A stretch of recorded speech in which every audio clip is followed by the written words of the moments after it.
Você sabe o que se passa dentro da cabeça de um procrastinador? Aqui está o cérebro de uma pessoa que não é procrastinador. Agora, aqui está o cérebro de um procrastinador. Existe uma diferença. Ambos os cérebros têm um tomador de decisões racional, mas o cérebro do procrastinador também tem um macaco da gratificação instantânea. Agora, o que isso significa para o procrastinador? Significa que tudo vai bem, até que isto aconteça. Então o tomador de decisões racional fará a escolha racional de fazer algo produtivo. Mas o macaco não gosta desse plano. Ele assume o volante e diz: na verdade, vamos rever aquele Reels dos dois políticos debatendo qual será a próxima cor do ônibus intermunicipal que provavelmente a gente nunca vai utilizar. Depois vamos até a geladeira ver se apareceu alguma coisa nova ali nos últimos 10 minutos. Depois disso, vamos para uma maratona no YouTube que começa com vídeos de pegadinhas e termina com algum caso emblemático do Big Brother Brasil. Bem, tudo isso vai demorar um pouco, e o procrastinador não vai ter espaço nenhum na agenda para algum trabalho produtivo naquele dia. O macaco da gratificação instantânea não parece ser o cara que você quer no controle, não é mesmo? Ele vive inteiramente no momento presente. Ele não tem memória do passado nem conhecimento do futuro e só se importa com duas coisas: comodidade e diversão. Mas nós temos que assumir responsabilidades e o macaco não sabe o que é isso. E é por isso que nós temos outro cara dentro do nosso cérebro, o tomador de decisões racional. Ele só quer que a gente faça aquilo que faz sentido que seja feito agora. Sim, às vezes faz sentido fazer coisas que são cômodas e divertidas, como ver uma série, jogar videogame ou aproveitar aquele tempo de lazer merecido. É por isso que há uma sobreposição. Às vezes o macaco da gratificação instantânea e o tomador de decisões racional estão de acordo, mas outras vezes faz muito mais sentido fazer coisas que são difíceis e menos prazerosas em prol do todo. E é aí que nós temos um conflito. Para um procrastinador, esse conflito sempre termina de um jeito deixando que ele passe muito tempo nessa zona laranja, um lugar de comodidade e diversão totalmente fora do círculo do razoável. Eu chamo essa área de parque obscuro.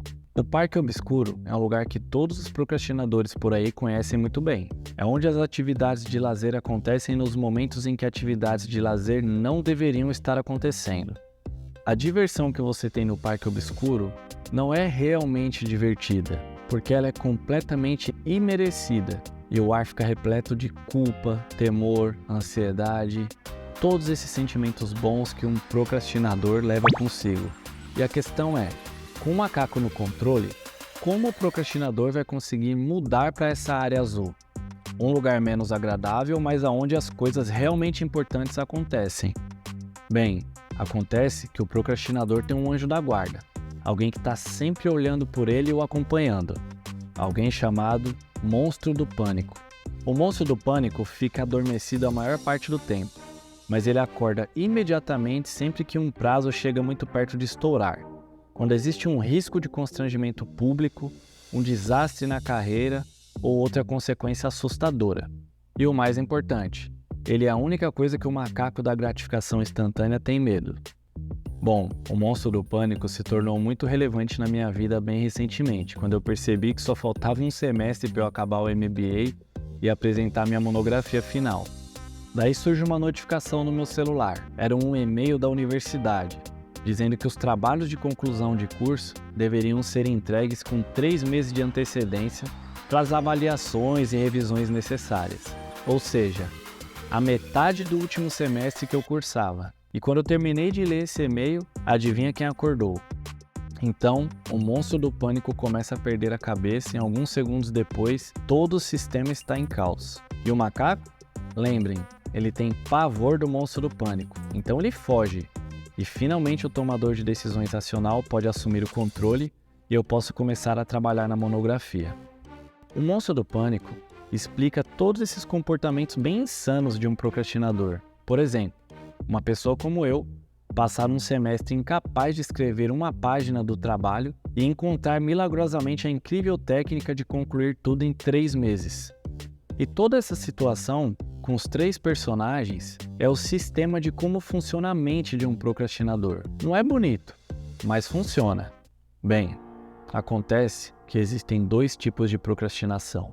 O primeiro é sobre tudo isso que eu já falei, mas os exemplos que eu usei contêm um fator importante, o prazo. E quando existem prazos, os efeitos da procrastinação ficam restritos a um limite temporal, porque o monstro do pânico está envolvido. E sempre que um prazo aperta, ele acorda e tudo fica resolvido. Mas existe um segundo tipo de procrastinação, que acontece em situações em que não há prazos. Se você escolher uma carreira em que você é autônomo ou empreendedor, não existem prazos a princípio, porque nada está acontecendo, até que você tenha feito o trabalho duro de pegar no impulso e fazer com que as coisas aconteçam.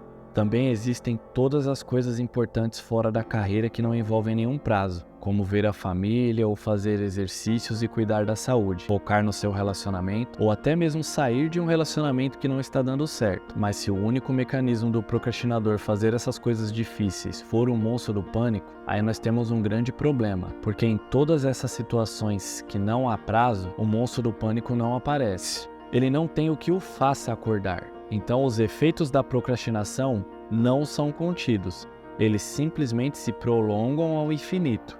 Esse tipo de procrastinação de longo prazo é muito menos visível, mas muito mais dolorido e normalmente é sofrido em silêncio. A frustração dessas pessoas não é por não conseguirem alcançar seus sonhos, é por não terem sido capazes nem de começar a persegui-los. E enquanto eu escrevia o roteiro desse vídeo, eu mudei de ideia e decidi que eu não acredito que existam pessoas não procrastinadoras. É isso mesmo. Eu acredito que todos nós procrastinamos em algum momento, certo? É totalmente possível que exista algum procrastinador que tenha uma relação saudável com prazos. Mas lembrem, nós precisamos parar por um instante e refletir naquilo que nós estamos realmente procrastinando na vida. Nós precisamos ter mais consciência sobre o macaco da gratificação instantânea, estar alerta sobre isso. E isso é um trabalho para todos nós, que nós deveríamos começar hoje. Bem, talvez não hoje, mas você sabe, em breve.